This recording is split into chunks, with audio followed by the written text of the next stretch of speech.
All right, here we have number 6. We are going to be proving vertical angles. We are given that the measurement of angle LPE is equal to 34 degrees. We're going to prove that angle measurement JPO is equal to 34. All right, so the claim would just be what we're trying to prove. The angle measurement of JPO is equal to 34. The first thing that I did was calculate what JPL is. That's in red. That's 146 by using linear pair. Then from there, I saw another linear pair. Angle JPO is 34. So what I said here is, hey, look, did you know that the angle of JPL is 146 because they form a linear pair if you add them? Here's the linear pair if you don't see it right here.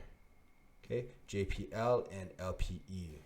Likewise, if you do one more linear pair of JPO and JPL, which is in orange, they also form a linear pair. So from using two sets of linear pair equations, you can get angle measurement of JPO equals to 34.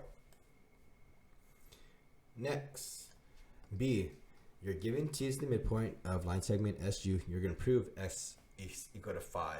So the claim would just be X is equal to 5. The evidence is, first of all, I set those two segments congruent to each other.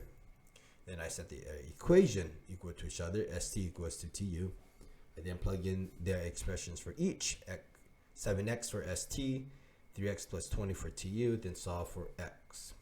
So I can then say the reason is by the midpoint theorem, line segment ST is congruent to line segment TU. Therefore, I can set up the equation, ST is equal to TU. Once you plug in the algebraic expression and solve for the variable, you get X is equal to 5.